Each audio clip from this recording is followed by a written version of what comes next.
Hello, everyone. I'm Casey Rain from The Violet Reality, and I'm out here in Las Vegas with my partner, Kim Camellia. Hi. And this is going to be another episode of Uncovering Prince. I hope you all have watched some of the previous episodes we've done with people like the wonderful Anna Fantastic and Anthony Malzone and lots of other cool people in our mission to really explore different dimensions of Prince.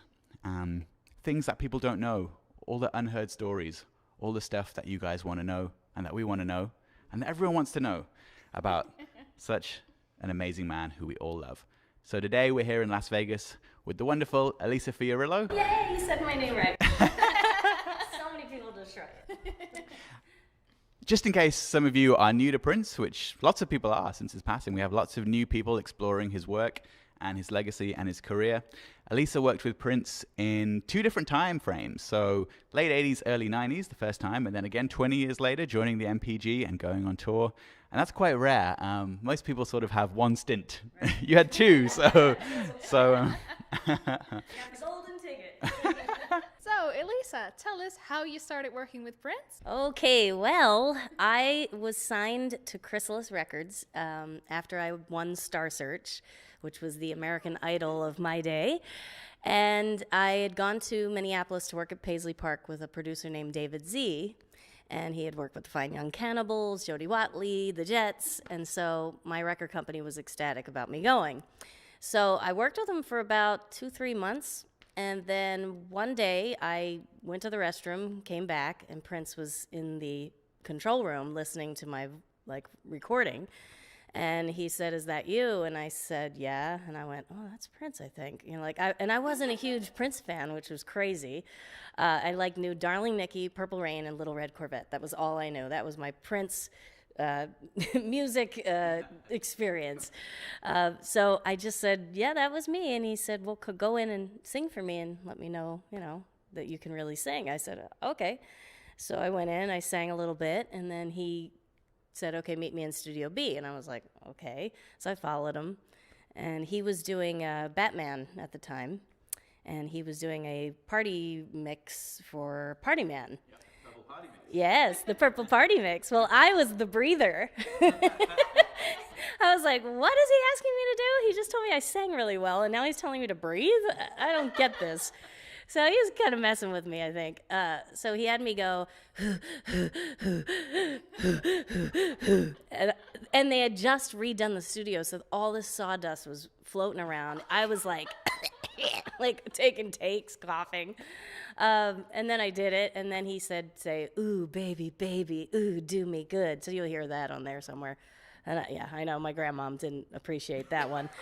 But so I did it. I did what I was told. And then he's like, "Okay, I like what you do." And I was like, "Okay, cool." So he's like, "Do you write songs?" And I said, "Sure." And he's like, "Well, go home and write a lyric and come back with a lyric tomorrow."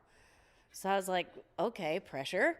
Went home and I started writing about being on the way up and having people not like you because you're trying to make something of yourself and there's jealousy. And I've had that when I was a kid a lot. My daughter's going through it now.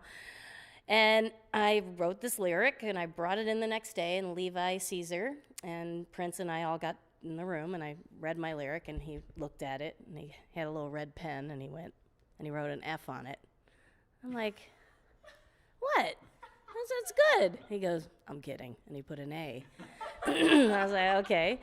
So then he's like, "I'm going to put some music to this." I'm like, okay. So he started putting the music to it. And then he had another song that he was working on that he wanted me to sing on called "If You Want to Dance," that I don't think was ever released, but I think it's in the vault. And I just kind of heard a tweet that somebody heard about it and might be releasing it. And I'm like, well, you better ask my permission, estate. But it's such a cool song. And oh my God, I'll never forget how high pitched it was. It was like, "If you want to dance." And he was singing backgrounds and I have the cassette and it's so cool.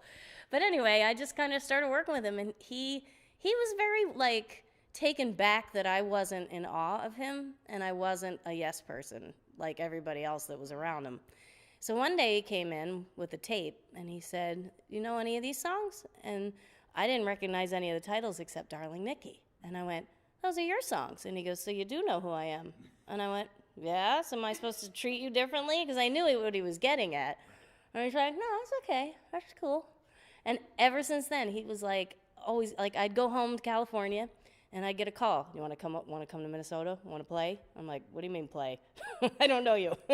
He's like, you want to fly over? I'm like, okay, but just fly me coach. And he's like, no, you fly first class. I go, I'm not going. If you don't fly me coach, I'm not coming. And he's like, okay, I'll fly you coach. So he'd fly me coach, but he'd send me home first class and get me. So I'd get there, and he'd be like, let's go to the movies. And I go, okay. So we went and saw Home Alone with Macaulay Culkin, and it was the weirdest experience because we had to go in after it started, and we had to leave before it ended. And I said, how do you...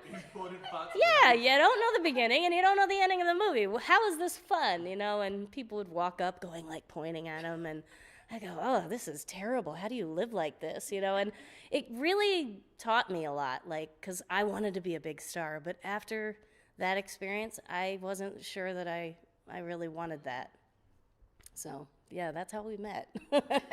There's all kinds of other stories, too, but I'm sure you have other questions. Was there any kind of, I guess most of the people that worked with him in that capacity is, you know, writing songs for them and things like that, were people that he would be signing, but you already had a deal with a major, with Chrysalis, and was there any kind of like weirdness from him about that? Like, did he want to kind of say, pull you over, you need to be on my label, and, you know, forget those people? And yes. So anyway, he did. He kept trying. At first he tried to say, you should quit. Don't be a singer at all. That's what he said. And I was like, why would you say that? I thought you liked my voice. And he's like, no, you should be a nurse and just come on the road with me. And I was like, where's this going? Like, no, I'm not a nurse. I'm a singer. And so then he was like, okay, that's fine. So then, you know, I flew to, when he did the concert in Ireland, he flew me to London to come hang out with him, to come see that concert. So I flew on a small plane with Rosie Gaines and Michael Bland and all those people, and we went to Ireland, and I stood backstage and watched the concert with the Edge from U2. And I was like blown away. And after the concert, and he came off stage, and I went to his dressing room with him, he's like, what'd you think? And I go, oh my God, you were amazing. Your pitch was like impeccable. Like, but people tell you that all the time. And he goes, no, not people that I really want to hear it from. What did you think? And I was like, oh my God, you're amazing. Like every little move you do, it's like so calculated perfectly. So then I just went into this whole thing, and he smiled, and he just loved that I was just very honest with him and just direct. And so after all that happened, and I had, On the Way Up had come out, the record company didn't want to put a video out for the second single. So he was going to pay to do it. So I remember being on that airplane, writing out the what do they call that when you write it out for a video shoot? Script. Yeah, like a script or like whatever. So he had it all written out. We were going to do it, and he said, I'm going to get you a meeting with Benny Medina. And I was like, is that to go to Warner Brothers, I thought? And I thought, well, that might be a better move, because Chrysalis really was not the label that I probably should have been on in hindsight. It was very rock-oriented, and I was a pop singer, and it was like Huey Lewis was like the closest thing, you know, and so the record kind of failed. I mean, they didn't have the promotion, they didn't have the marketing, and, you know, it was what it was. So I was happy to meet with Benny Medina, so I went and had the meeting, and I get in there, and Benny said, so Prince wants you to be on Paisley Park. And I went, oh, I thought this was for Warner Brothers. He goes, well, it's a subsidiary of Warner Brothers, but it's for, you know, he wants you on his label. And I said, no. I said, I have seen not a good track record. I mean, it was a worse track record than Chrysalis. So I was like, I can't leave. So I'm sure he didn't love that too much when he heard back from Benny that Elisa said no. But he respected me. He respected that I just wasn't going to jump, you know, and he did ask me at that point, well, do you want to be in my band? And I said, no, I have a record deal. Why would I want to be in a band? I want to do my own thing. And now I'm like, why didn't I join the band? Like, what was wrong with me? I didn't want to be a big star, so I could have made money. But yeah. And then later on, of course, when he called 20 years later, now I'm dating myself, making myself real old, he did call. And I said yes this time and it was the best thing. It was such a fun experience. I learned a lot. And he knew that Shelby's lives in my personality was like the perfect meld, that we needed to have me there kind of in the middle. So Shelby's very strong and a dominant personality and lives kind of quiet, and I'm kind of in the middle, and it just worked. It worked great, and our voices blended perfectly, and he knew what he was doing, and it was we were his angels, and that was pretty awesome. With Chrysalis, and you mentioned that they didn't have the marketing and the promotion to treat you right. With the first album that you did, it seemed like very obvious that by putting you with Jelly Bean, I know you already knew Jelly Bean. This is Jelly Bean Benitez, and Gardner Cole as well. Yeah. That they kind of were pushing you to be a Madonna. Yeah, because both very well known for working with Madonna. Was that super obvious to you at the time? And then when once that album had come out and then it was like, oh, we want to now take you to Minneapolis because that's another kind of mold that we can see you like fitting in with. Was it like super transparent that they didn't really know how to work with artists? So it's like, oh, we're going to model you after this person and then that person. I can speak on this all day. The record company and the industry were very, very much scared of anything that was different or new. And by working with Prince, that was the one thing that I learned, is that you definitely have to be truthful to who you are or it doesn't work. And I definitely experienced that in my own career, because when I went to get my very first record deal, I wanted to be Barbra Streisand. I wanted to sing standards. I wanted to do that. And they said, no, you're too young. You got to do dance music. And I was like, what's dance music? And then I was like, oh, okay, Madonna? Oh, okay. So they did. They put me with people that worked with Madonna. Even one of the first producers was a guy named Reggie Lucas, who did Lucky Star and the Borderline album. And it was a great experience, but it wasn't me. It wasn't who I thought I was.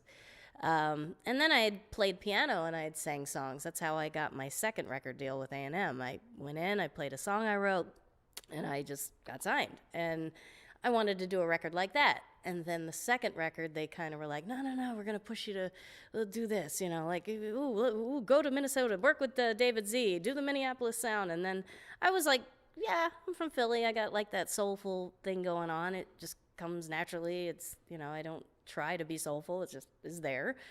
So I did. And then working with Prince, I couldn't help but be funky and soulful because he rubbed off on me. He actually taught me how to play a drum beat, too. I have one drum beat. Yeah, I can do it. But, I was molded into something that wasn't the truth. And I realize that now more than ever.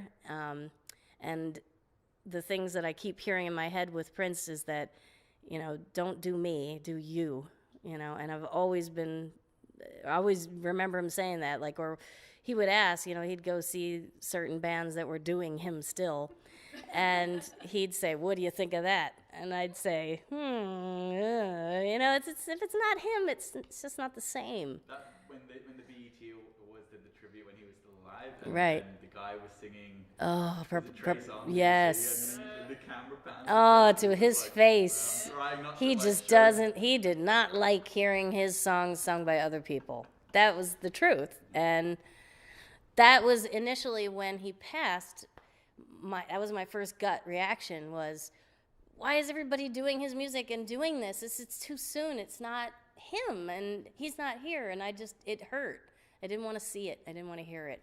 And so I might have offended a couple people, and I apologize for that. But, I remember hearing Prince say to me, don't do me. And so that's why. But I get it, that it helps fans, it helps people to hear his music. But my personal preference is just putting his records on and then turn them up loud and just dance. One thing that all of the fans have always wanted to know is, how did it come about that Jill Jones mimed your vocals to Love Machine and Graffiti Bridge? Oh, yeah. Okay, so a lot of things happened on Graffiti Bridge. I was around a lot at that time in the studio, and Prince was actually rehearsing for the Batman tour.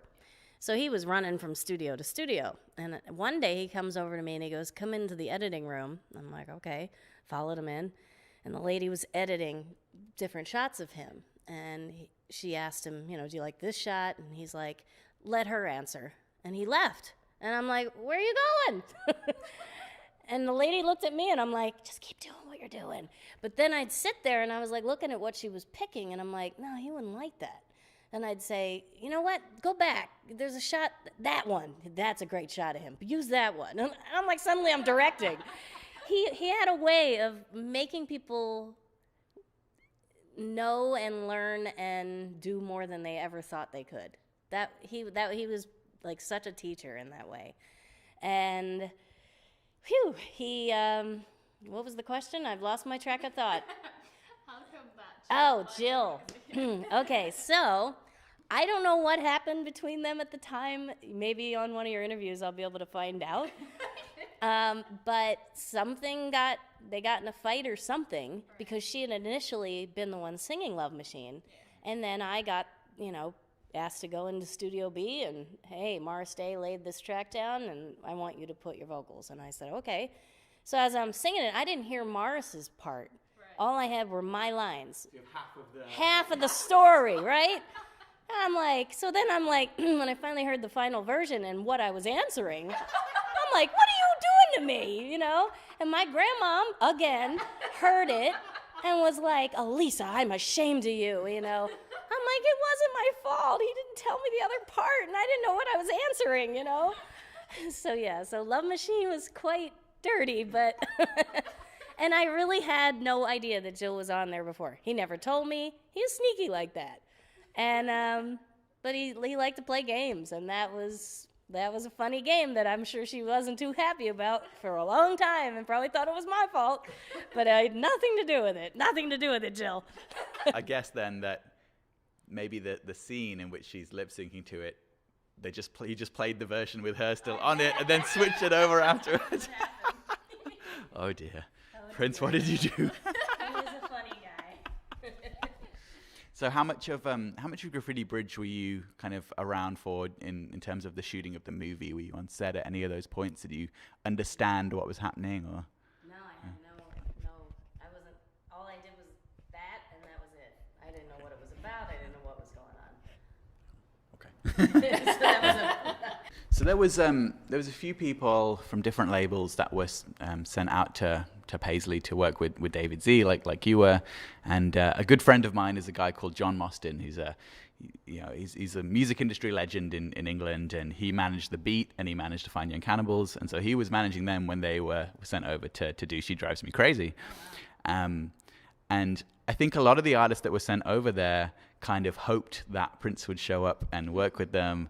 And then maybe he would, and in your case, and maybe he wouldn't in other people's case. But when you got there, or when the label said that you were going to go over there, do you think that they kind of did that on the off chance that he might show up and work with you? I actually think they really had no idea that was going to happen. My A&R lady at the time, her name was Kate Hyman, she loved David Z, and so that was the plan. And honestly, we were there maybe 3 to 6 months probably until Prince walked in. I had never seen him in the studio. He probably was on tour, and I just never saw him. And then when he showed up that day, then I saw him all the time.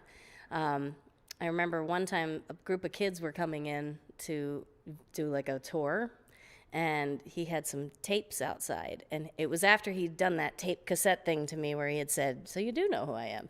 So we were walking around the studio, and the kids, he was trying to hide from the kids, and I was following him, and he had this one studio where the reels were out with his name on it, and I was like, I'm going to play a joke because I do that. And I'd hit him in the arm all the time, and he'd go, ow, stop, why do you always hit me? And I'm like, I'm Italian, that's what I do. He's like, and then the other thing, I never called him by his name, and he'd say, you always call me hey you, or yo, or sir, or whatever. I said, I don't like your name, I told him. I said, it's weird. He goes, that's my name. I go, well, it's weird. I don't know how to call you that. So that would happen. So we walked to the studio. I saw the tapes, and I said, oh, my God, he's in here. Oh, my God, I'm going to die. He's the best. And he's like, yeah, okay. And he walked into the studio, and he loved it. It was great. But, yeah, he was great.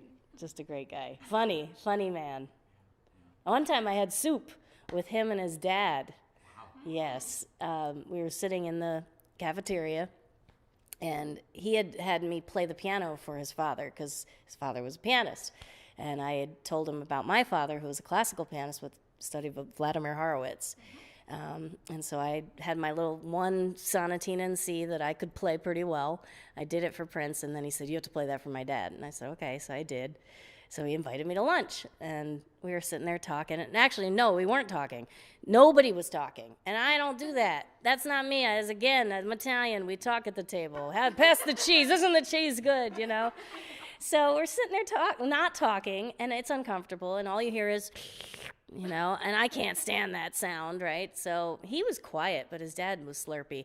So I slurped the soup, and then I just said, oh, and I made conversation with the dad, and I said, hey, you smell really good. What's that cologne you're wearing? And he goes, you like it? I got it at Target for $10.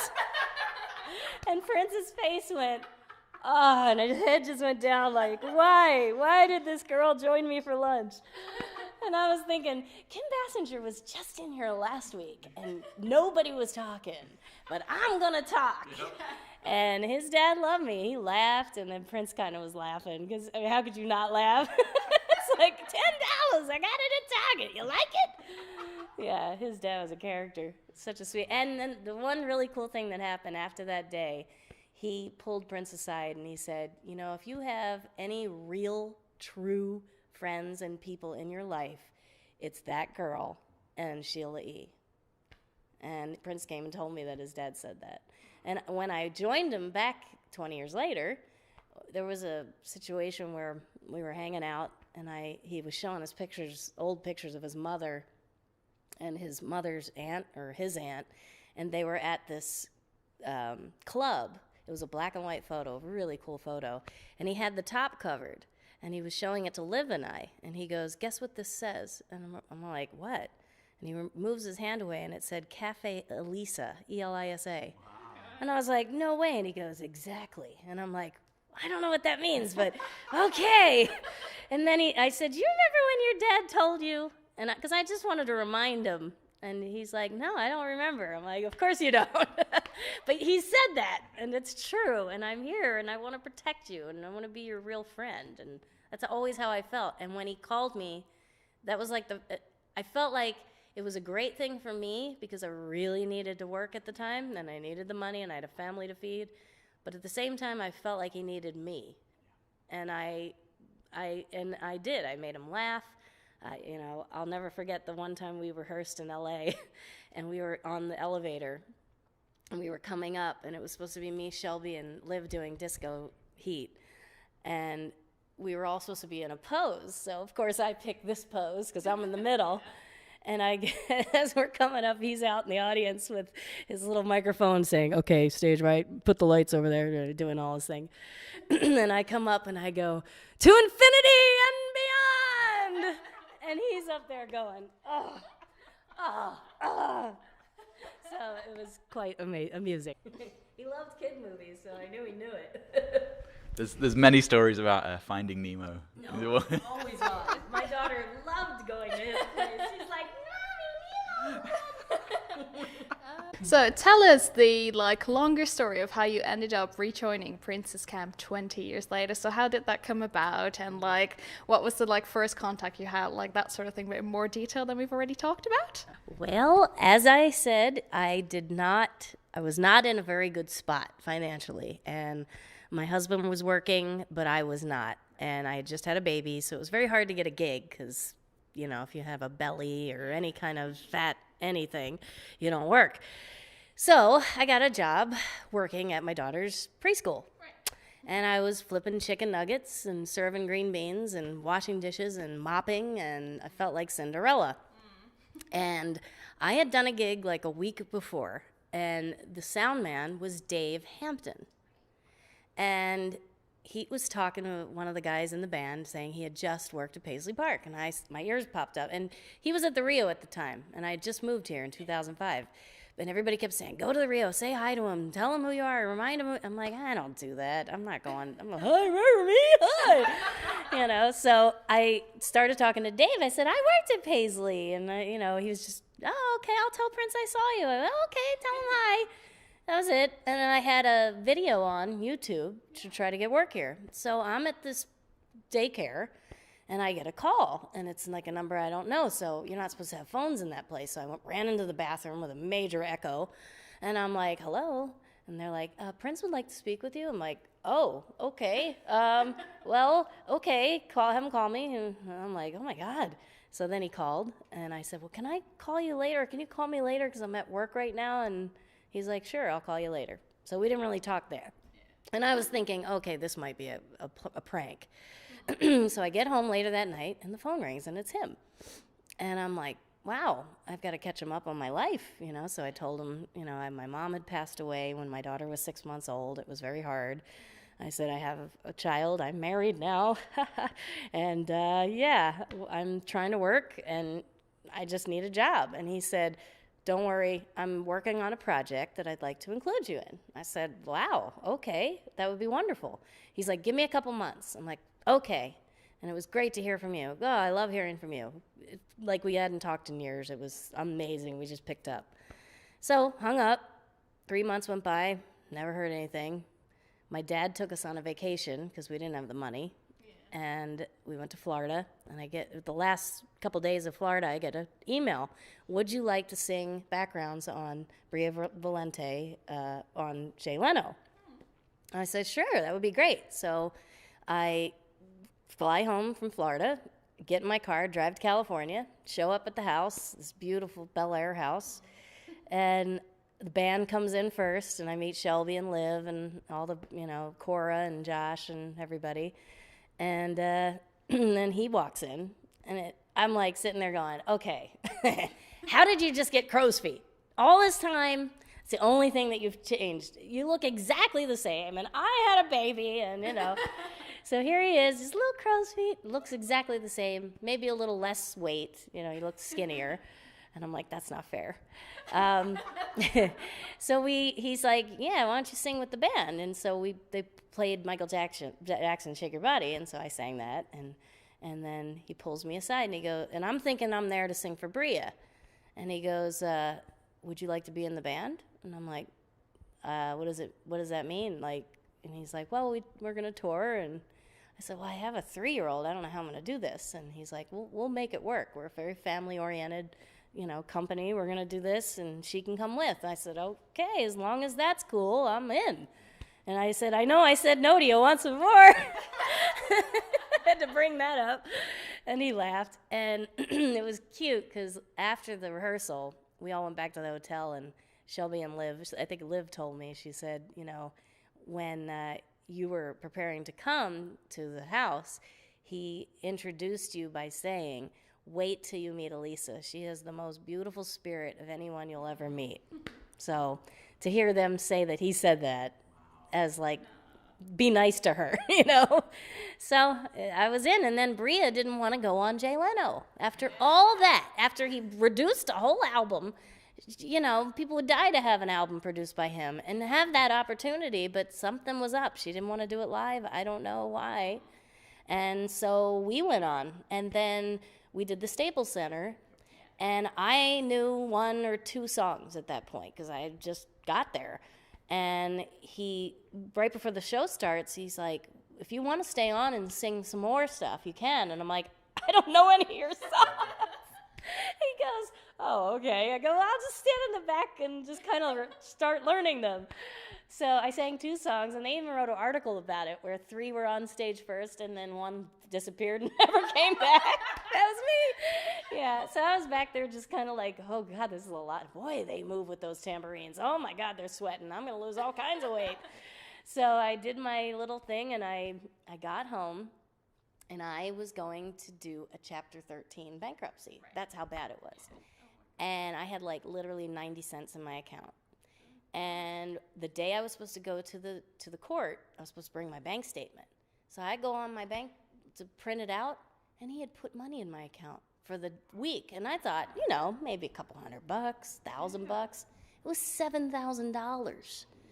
And I called back the manager and I said, I think you guys accidentally put an extra zero here. All I did was go to a rehearsal, sing on Jay Leno, and do 2 songs at the Staples Center. I don't deserve this. Like, I felt guilty. And she's like, no, that's not a mistake. And I went, huh, what? And then I'm like, oh my God, they're not going to do my Chapter 13 now. And, I hope they don't ever catch this video. But, I went in, and they didn't ask for the bank statement. And so then it was like I was into the Chapter 13, and we, since then, have thanked God for Prince and work. I got out of that whole situation, and financially I'm doing okay now. But it was a moment where I really needed him. And I remember when one time I had called the assistant, because actually, this is before I went to California. Right. I was still waiting for this call, and he called me at my best friend's house. I was sleeping over, and I remember I went out into her yard, and he said, are you okay? And I said, yeah, I just don't want to have faith that something's going to happen. If it's not, I just making sure you still are going to call. And he's like, don't worry. He goes, is it money? And I said, yeah. I said, I really need to work. And he's like, don't worry, you're not going to ever have a problem with money. And I said, you are, like, seriously an angel. Like, I don't know what I would do. And then that $7,000 thing. I think he was doing that to be nice, like an introduction, like, come on and join my band. Now you won't say no, right? So it was very sweet and very generous of him. He was a very generous man. One thing that I thought was really great was, I think it was not, I don't remember exactly when he said it. It was right after you joined his band again, and you were doing some of and it was after Michael Jackson had passed, and you were doing Shake Your Body, and I think there was a show where you did I Can't Help It. Do you remember singing that one? The one from Off the Wall that Stevie Wonder wrote. Anyway, my point being that he made a statement that your tone was similar to young Michael Jackson. What did you think when he said that? I loved Michael Jackson. I loved Off the Wall and Thriller. I loved Prince more after learning all of his songs, because I realized what an amazing songwriter that man was. I mean, who writes a song about a dolphin where it actually is a great, song? Just a lot of things, Strays of the World, and, all dark, and just there's so many songs that he wrote that all came from his mind. But to be compared to Michael was quite a honorary thing for him to say. I do have that high timbre in my voice, and it was like the perfect. It stuck out above Liv's rich middle and Shelby's deep bottom. So it was like he knew it would just work. What were some of your favorite songs to perform with the NPG? If I was your girlfriend. Adore. God, did I love doing Adore. I wish we could just get together just to sing the backgrounds. Loved Adore. Loved Take Me With You. Especially when I hit him in the face with my ponytail, and he had to say something to me on that day. One time I remember I wore this really cute petticoat thing, like Betsy Johnson thing, and he looks at me before we went on stage and he goes, you look like Olivia, my daughter. I'm like, what? I'm not 12. Yeah. He picked on me. He had fun doing that. God, so many great songs. What's the one I loved? Oh, it's from Batman. Scandalous. Yes, Scandalous. Love that.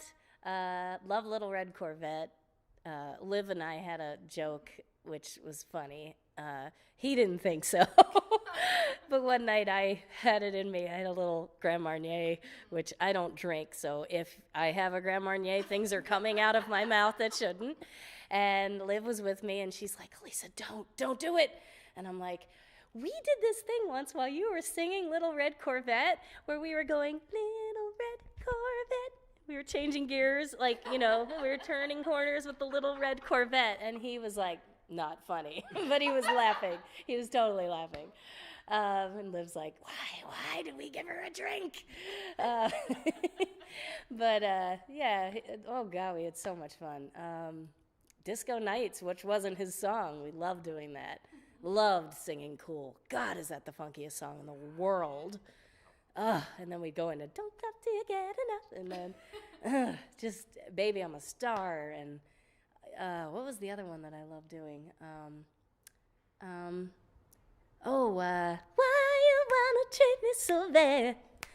When I know I loved you. Ooh, yeah. How can you do this to me? There was a cool harmony there. How can you do this to me? It was hard to get, but he sit with us, and I have tapes of that. I have us sitting at Paisley in that back room with all the trees where he would be at the piano and we would be doing our thing. And then in the front of Paisley, in the front entryway, he'd bring his guitar out there and we'd do stuff. And just beautiful. And the way he would teach us parts, and just, we'd had so much fun. That was the best part, is just sitting with him and laughing, and I have those tapes where he's laughing and playing the piano, and just, those are the moments. Were there any songs that you did a couple of times in rehearsal that you really liked, and then they didn't really make it into the sets, and you kind of thought, why aren't we doing this song more? 3121, we did a couple times. Like one time, I think we did, what was the song? I can't remember. And we did Black Muse. We did that. And Welcome to America. But we might have did them. Yeah, we did one or two times, like, some of these songs. Or we would rehearse all these great songs that he'd pull out.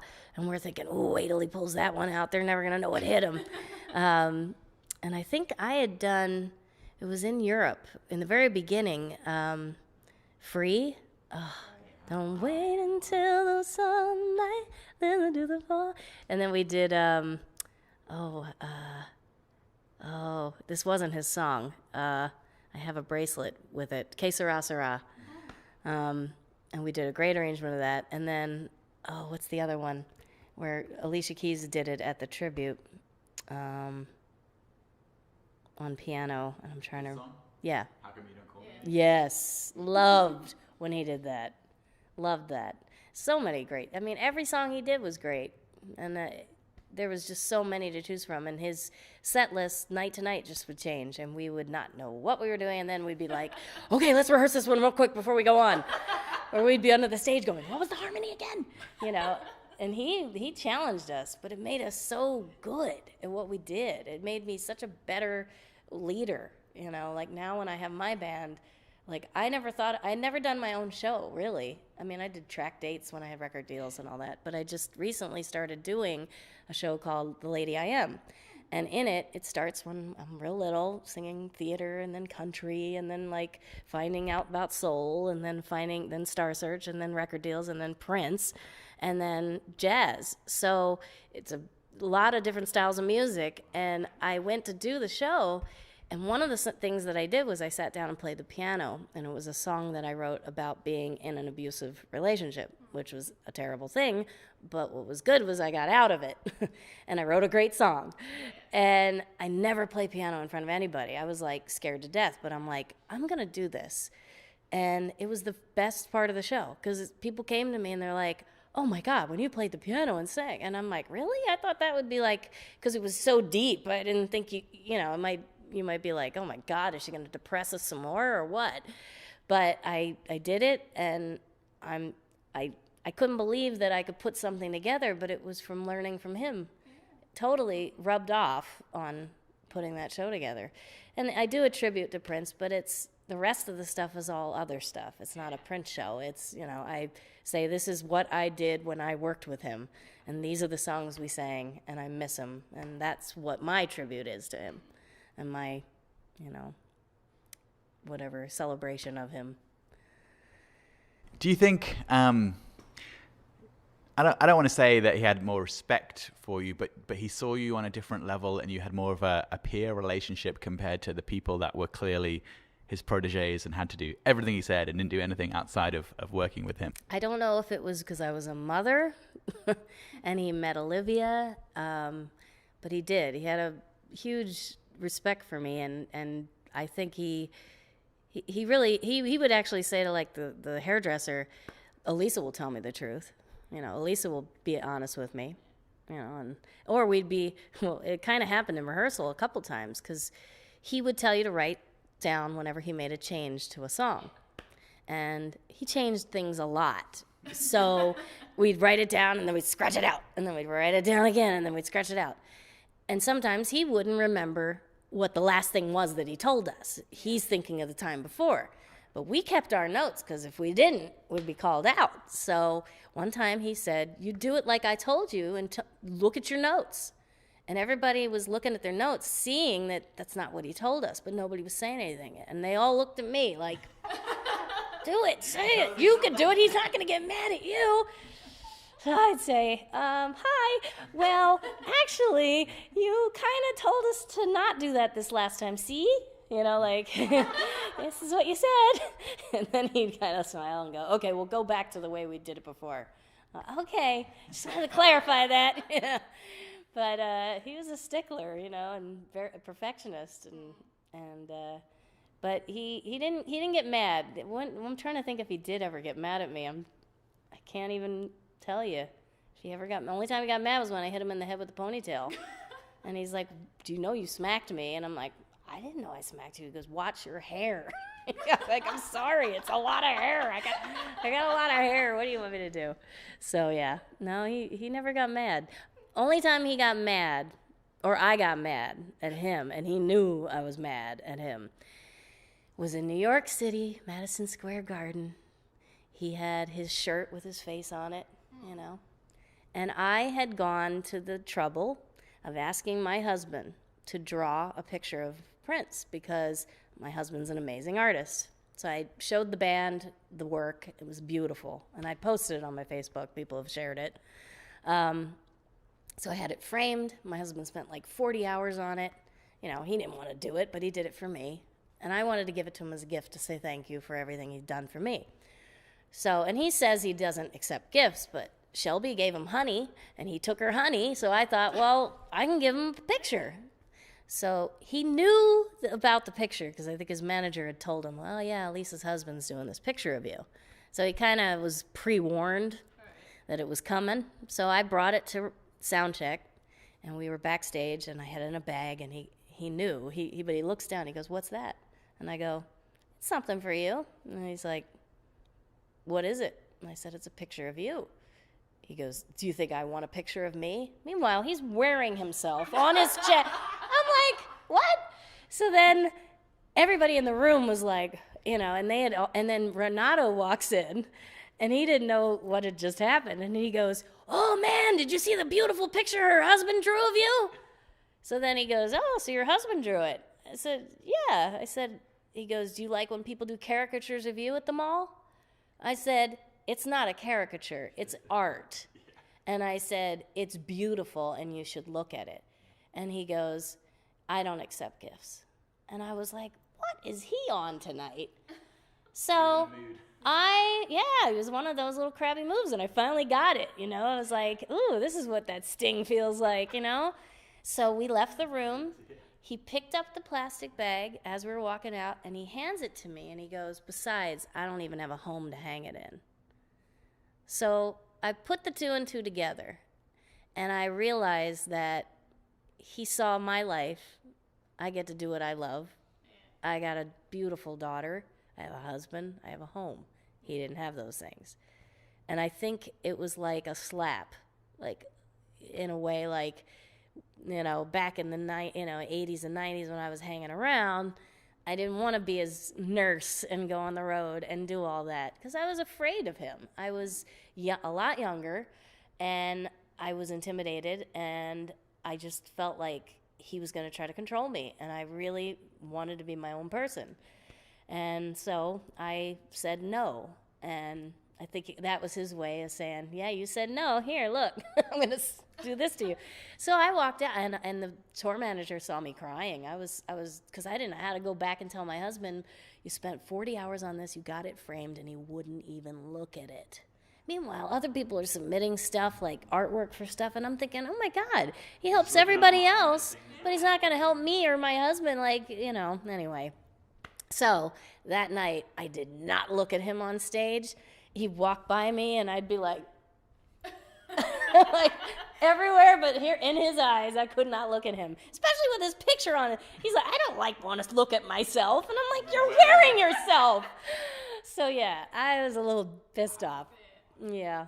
And I didn't talk to, and then he's like, oh, you mad? And I'm like, mm-hmm. He's like, you gonna cry? He got mean. And I was, whoa, where's this coming from? So it was like this weird thing. And then he finally got to meet my husband. And it was when he was kind of hanging around Misty. And it was in L.A. He had a big house party. And Sinbad was there. I'll never forget it because his manager kind of forgot to invite people. So it was like this huge ice sculpture, all this food, and nobody there but Sinbad and maybe like a handful of people. And we were performing and the whole thing. It was kind of embarrassing. But Misty was walking around and Prince was walking around and my husband was there and he was dancing with Sinbad, which was hilarious. And he walks over to me and I'm like, and he had never met my husband. So I said, Prince, hi, this is Michael. Michael, this is Prince. And he goes, yeah. So you're from Minneapolis? Because he found out that my husband was from Minneapolis. He's like, yeah. So you play an instrument? Like, why are you challenging my husband? And Michael's like, yeah, I wanted to play guitar. And I go, you played the flute. Remember when you played the flute? And Michael's like, why are you telling him I played the flute? I'm like, so just right when he said that, then he was going to go into, but then I decided to be an artist. Someone took Prince and moved him into another conversation. So my husband left with, yeah, I play the flute. So yeah, my husband didn't forgive me for that one for a while. But yeah, it was a weird dynamic. I don't know. He loved Olivia, but he wasn't having me with my husband. So, which is weird that he kept saying, you're not going by Elisa Fiorillo, you're going by Deese. Yeah. So I don't know what it was all about. I don't know whether it was his own demons of not having a child and not having the wife and not having, but he wasn't that person and he never was going to be. And I knew that too. I was like, I couldn't move into his house. He wouldn't let me decorate. He wouldn't let me cook. He wouldn't let me do all the things I do as an Italian woman, and I just knew that it would take too much away from who I was. It wasn't going to work. But I always loved him and cared about his well-being. And we watched out for him a lot. If he looked skinny or if he looked weak, we're like, get the shakes going, and I made pesto one night and he ate it all and said, who cooked this? Or where'd you buy it, he said. I said, I cooked it. And he goes, you cooked it? I go, yeah, and you wouldn't let me cook for you when I was 20. And he's like, yeah, okay. And then later that night, we went back to Paisley, and it was all gone, all the leftovers. He had eaten the whole thing. So that made me feel good. So, yeah. I think that leads me really well into the next thing. And you mentioned that, people like yourself really looked out for his well-being. When was the last time that you saw him? And when was the first indication that something was different, something had changed? Because I know for me, the last time I saw him was... he did a charity show in London in 2015, so maybe a year and a couple of months before. Yeah, and the show, I noticed straight away the show was different. It took maybe 4 or 5 songs before it felt like it was on point. And I'd seen 13 Prince shows at this point, and they were all on point from the second he hit the stage, and this was different. And then between that and the Artificial Age album that had just come out a little bit before that, and the themes that he was writing about on the album, and there was a lot of talk on the album about future lives and afterlives, and there's these skits where the nurse is talking to him from the future, and the song Way Back Home, he's talking about mortality that he hadn't talked about ever. Basically, there was not themes that had ever been present. And then when the piano and microphone first show happened at Paisley, we had friends who were there, and they said he looks thinner than we've ever seen him in his life. And that was 3 months before. So when was the last time that you saw him or spoke to him or had a feeling that something was different? It was in 2014. Not sure what month, but we had kind of had our last gig, and he called me on the phone, and he said, I just want you to know that I'm not going to be touring as much. I'm getting old. And he goes, and I want you to know, because I had sent him some songs that I had written just because I wanted his input. And he ended up saying, I want to buy your songs. He bought 2 of my songs, and he didn't make me sign a contract or anything. He said, he goes, you need to be writing songs for Ariana Grande and all these people out there and just sitting home with your slippers making cookies for Olivia, collecting the publishing checks. That's what he told me. So I was like, well, if you have any publishers you can introduce me to, I would love that. So that was the last thing he had said. So then 2016, we kind of were not in touch for a while. I'd Twitter him in his inbox, because you could do that, or I could do. I don't know if somebody else could, but I did. I was shocked. I'm like, is this really you? He's like, yeah. And I sent him, when the Eagles won a game against the Vikings or something, I sent him a picture of us going, yeah, Eagles. And he goes, you can keep your Eagles. And I said, that was pretty much it. And then I'd sent him, in January of 2016, I sent him a picture of Olivia's 12th, she wasn't 12, she was whatever year that was, 16, so 12, 10 years old, she was 10. Her birthday party, she had a limo with all the kids, and I thought it was pretty cool, so I just sent him pictures. And his response was weird, and I was like, what the heck was that? He said that my daughter's birthday party looked like an Oscar party. And I said, really? What do you mean by that? Because there were no black kids in the picture. And I was like, that's weird. I mean, he would say to me, Elisa, you're not white. Like, he'd say, you're like a black girl, like, all the time. So he knew I'm the least prejudiced person in the world, and I would never let my daughter be prejudiced against black people at all, or African American, whatever you have to say nowadays. But he said that, and I got mad at him. And I'm like, you don't pay my checks anymore. I'm going to tell you how I feel, like just like I used to. So I wrote him back. I said, that's not very nice. I said, she has Persian friends, she has Mexican friends, she has white friends, Dutch friends. She's going to always have any kind of friend. I don't judge people by color. And he said something like ma'at, which I guess is the Egyptian word for balance or something. And he was trying to teach me about balance and that the world needs balance. And I was like, what is going on?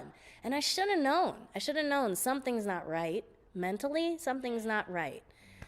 And I just got mad at him. And I said, well, I hope when you aren't mad, you'll come out to Vegas and see me in my big band. You'd love the show and come sit in with us. Because he'd always say, do your own thing. I want to come play with you guys.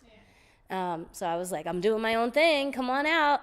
Bring your guitar, So that was that. So then April 15th, when the flight landed, I was hesitant. I was like, should I call him? I can't call him because you can't really call him directly. That was an interesting story. I forgot to tell you about that one. But I tweeted him, and I said, are you okay? I saw what just happened. You better be eating. You better be drinking. You better be sleeping. And he wrote me back, perfect, save your prayers, controversy. And I'm like, what? Controversy? So maybe he's saying that people are just saying that happened. And I said, well, I don't care. I'm still worried. I'm a mom. I worry about you. Please tell me you're okay. And then he didn't answer. And then the 21st happened. So I was just blown away when I got that call from Shelby that day. I just couldn't believe it. I was blown away. Yeah, he was always very clean. He'd always eat healthy, vegan. He'd get his little coffee frappuccinos and drink those, and he didn't eat enough. I know that, but I don't know. I don't know who wasn't watching enough, and that's what makes me mad, because I felt like, God, if I was just there, I would have been able to see stuff that might have been happening, and I could have said, no, if you had a pain pill or whatever it was that you needed, you took one. You have to wait. Like, somebody should have monitored that. There's no reason why it should have been as bad as it was. No. And that makes me angry to this day. Especially after the week before. Yeah. Yeah, and that was the other thing. Why didn't somebody put their foot down and say, stay in the hospital? I don't care who you are. Your poop smells like everybody else. You lay in that bed and you make sure that you get better, or at least have the doctor look at you. But, and that makes me angry too. I would have been that person to say, no, you're not leaving. You are not leaving. Be quiet. Zip. But I wasn't there. So it's haunted me for, a while. Yeah. I mean, he made me this. This was mine when I was 20. And it's the Jesus sign, which, interestingly enough, I think he was always very spiritual and always searching to figure out what it was that he was. But I think, I know people say he was Jehovah's Witness, and he definitely was for a while there. But towards the end, when I left, I don't think he was that strongly into it. And I remember him calling me up when I was 19 going, what do you believe? Do you believe in God? And he'd call me at 3 a.m. I'd be like, what? Huh? All these deep conversations. I just woke up. I don't know. But I've never had a religion. I've always just believed in God and spirituality, and that's why he gave me this, and that's why I wear it very close to my heart, because I know he's in a good place, but he just wasn't done, according to me. I don't think he was done. He had too much to do. He was always thinking ahead. One thing that I'm really glad that you spoke out about, and I did too, when this whole Super Bowl thing happened and the whole hologram business, and I immediately pulled out the quote that he'd done a while back where he just said, don't do this, and then some people came back and they were like, oh well, he said that a long time ago and people's feelings may change, and then you said, actually no, he said this again at a show like in the last few years. And then other people came out, and when the Super Bowl show happened and they said, oh well, technically it wasn't a hologram, I'm like, well, that doesn't matter, like it's the same, the principle is the same, like what he said he didn't want to happen is exactly what you have gone and done. So how do you, as someone that worked with him so closely, how do you reconcile the things that he specifically said he didn't want to do and the amount of control that he enforced about how his career was presented and how he wanted his legacy to go, with this idea that he didn't have a will? I wish I knew if he had a will or if he didn't, but he was so not the normal guy that would think of a will or to do it that it makes me think maybe he didn't. I wish I would have asked him, but I didn't. Yeah, with the whole hologram thing, we had a lighting guy named Demphis who worked with us when we did the shows in Australia. And Demphis actually did the Tupac hologram. Yeah. And it was like, he brought it up after we went back to Prince's room and we were hanging out one night, and Andy McKee was even there. I remember he was playing guitar with us. And we were hanging out, and Demphis said, how would you feel if I did a hologram of you? Like I did for Tupac. And Prince was like, oh, no, you didn't. He's like, no, don't even go there. No. I will roll over in my grave. Like, I never want that done of me. Never do that of me. I heard it in his room.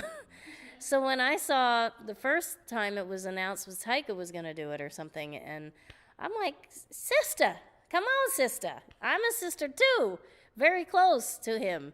And this is not what he wants. And I said it. And I'm like, I can't, my thing is yes, I love all of you in the NPG. You are like my family. We had a great time touring. We had so many funny stories. You're all my buds. But my allegiance, or something like that. Something like that, yeah. Oh, it's a word, and I'm not thinking. But my allegiance is to him. I knew him personally even before I was in his band, and it's like it's deeper for me because. We had a thing where even when I was 20, when he first picked me up and I went to his old house with the long driveway, and the driver called him on the phone, and it was one of those old phones that lit up so you could see the number, and I wrote it down, and I said, and every time I had to call him, I had to call Teresa Stolo, who was his assistant at the time, But he could call me at 3 a.m. and talk about God, but I had to call his assistant to get a hold of him. And I kind of got mad, like, this isn't normal. Like, if you're my friend, and he's like, I've been burned too many times, I don't trust people. I said, well, you can trust me. I'm not going to. I said, all right, fine, if you can't trust me. And I had that number the whole time, right? Yeah. So then one day, he got upset with me because my manager, who I was about to fire because he was a pervert, put in the National Enquirer that I was dating Jordan Knight from New Kids on the Block, which I was not. I met them for a simple lunch for my birthday to pick up a birthday gift, and my manager knew that I was upset because Chrysalis wasn't doing very much marketing. He was not doing anything, and he thought, well, I could put it in the National Enquirer, and there's some press for you. And I'm like, that's not the press I wanted. So Prince calls me up and says, I can't trust you. You dated Justin, or not Justin Timberlake, I wish. No, Jordan Knight. And I'm like, I did not. And I said, don't you dare say you can't trust me. And he went on. And I said, you know what? I've had your number this entire time, and I never used it. So don't ever say you can't trust me. And I hung up the phone on him. That was the last time we talked before he called me 20 years later. So there was something to be said about the deepness and the connection that we had as friends, as people. So, yeah, the whole, I want to honor him. That's my that word. I can't think of that word. I'm faithful, loyal. Loyal, that's the word. My loyalty is to Prince, not to everybody else in the band. It's to him. And I love all you all in the band, and I love that you're trying to do a good thing.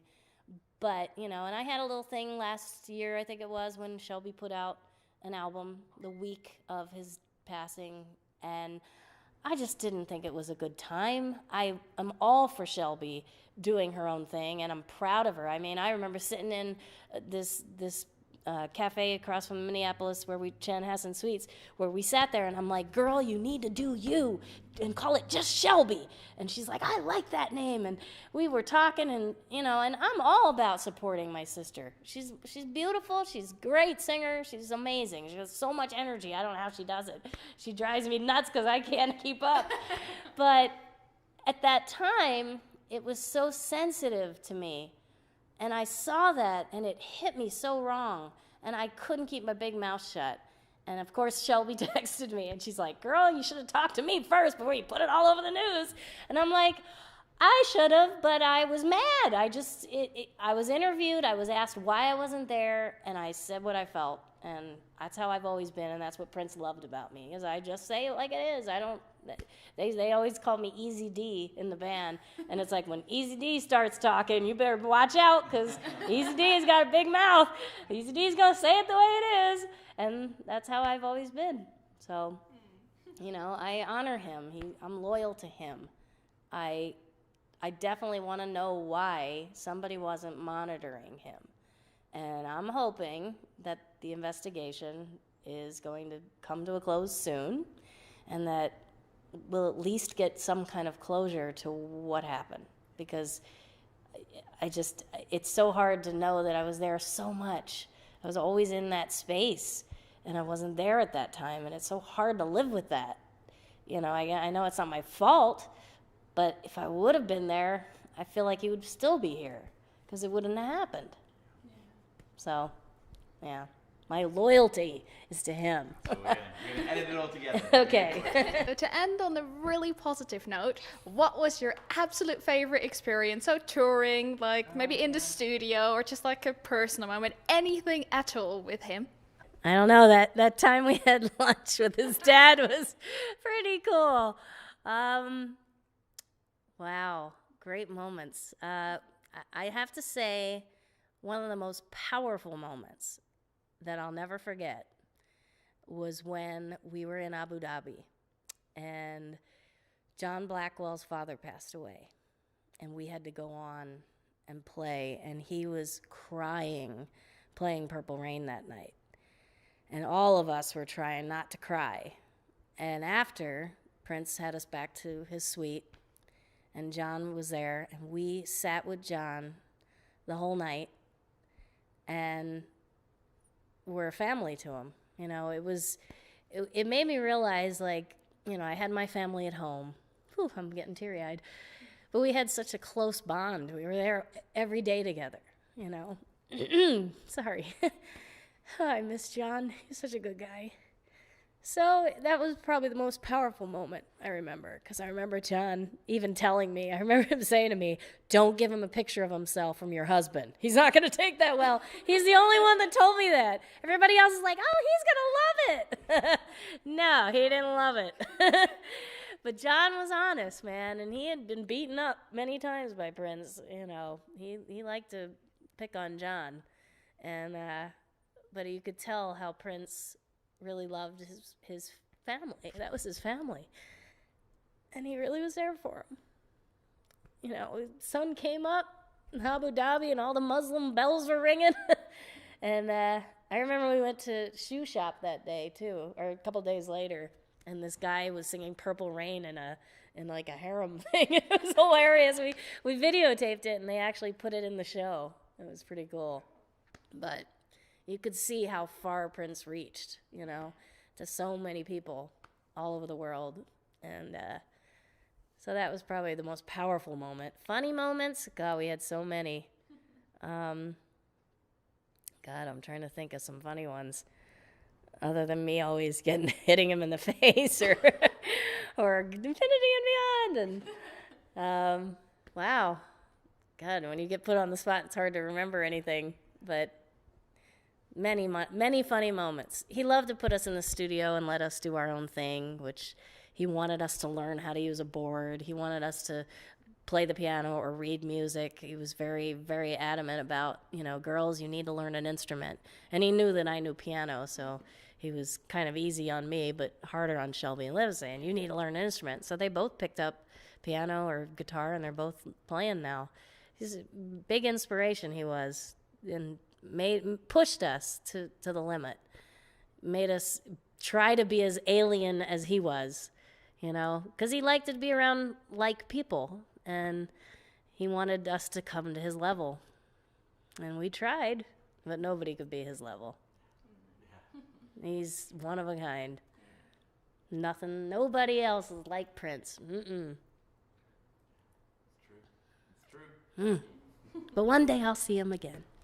What is the best way you think that the fan community and the wider community of everybody that worked with Prince can honor him and pay tribute to him? I think everybody should be playing his music as much as possible. Even not the hits, but everything else. Teaching your children about him, because he loved children, and, you know, going to your music schools and teaching them about Prince, or just I don't want his memory to be lost in all that he did and all that he wrote and all that he produced and wrote for other people. And, you know, and that's kind of why I do a little bit of it in my show, because I want to educate people that, you know, they didn't realize that he wrote Manic Monday, or he wrote Feel For You, or, you know, or Nothing Compares to You for Sinead. And, you know, they don't realize the magnitude of this man's capabilities. And so, you know, with Olivia, he loved her, and, you know, just knowing that he and her had that little connection when he started growing his afro. July 4th, we were at Paisley on the roof looking at the fireworks, and Olivia was there, and she went up to him, and she said, "Up high," and he hit her hand, and she went, "Down low." She's like, "I like your afro," and she did the whole head thing, and Prince was laughing, and then they tweeted it out. So, and when he died, she was crying. She was like, "I don't want to go to school, Mommy. He was my friend too." So he had an effect on her, and that blows me away. And so whenever she starts singing, or she plays the piano, or she dances, I know he's watching, like, proud, saying, "Wow, that kid's got it." You know, she's gonna outdo Mommy. You know, but I get to sing with her in my show, which is really cool. And, you know, just share his music and and watches concerts and watches great movies. I loved Under the Cherry Moon. I don't care what those people say. Best movie ever. So cool. Loved Sometimes It Snows in April. Did you know about the tribute that we did? Where it was a free tribute. Didn't cost money. It was about the love of Prince's music and just recreating it because that's something that he would have wanted us to do, because he wouldn't have wanted us to do it exactly like he did it, but to take it somewhere else. He was always producing in his mind. So we did a whole album, a tribute album. It's on YouTube. It's beautiful, and I got to sing Sometimes It Snows in April, which is my absolute favorite song.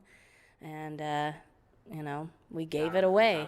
And Darren from Savage Garden, who I had worked with, did Heaven. I Wish You Heaven. And it was a beautiful thing. Everybody did it for free. All the artists contributed, all the mixers, all the engineers, and the mastering guy, everybody did it for free because they love Prince. And I wanted to do something because I wasn't going to the celebrations. I wanted to give something to the fans to say, just enjoy this. A new take on it, just out of respect, saying, look what you taught us, Prince, To finish off, where can people who might be coming here to Vegas see your show? We all want to know about it. And now, promotion time. I can be seen. There's not a ton of places in Vegas right now, unfortunately, for a big band. I know a lot of people are asking me, fly to Australia, fly to England, please come to Chicago. I would love to come, but it takes money to ship a 19-piece band. So if you can come to Vegas, I am working on a thing with a video company where I might be able to stream my shows, where you can join and get to see me, even though I'm not in your actual town. You can see me on TV or on your video on your screen. But just check out my website. I'm trying to keep it updated, and there you'll find dates and things that I'm doing. I'll be doing my show, The Lady I Am, on May 25th. So, awesome. Yeah, that's at the Italian American Club. The Italian girl. Yeah. And 8 o'clock show. And it's going to be fun. And then I've got a couple other dates coming up with the big band. So, awesome. Yeah, I love singing with the big band. It's so much fun. Bruce Harper Big Band. They kill it. Thank you so much, Elisa. This has been such a wonderful interview. Thank you so much for having us over and for your time. We are The Violet Reality. I'm Casey Rain. I'm Kim Camellia. And thanks so much. It's been so great. Yeah. Yeah, she has like these 3 little dogs, and they're all so cute. Yep. So this has been part of our series, Uncovering Prince. If you enjoyed this interview and other ones that we've done, please subscribe to the channel, and there'll be lots more to come. Thank you for tuning in. Catch you next time. Go Eagles!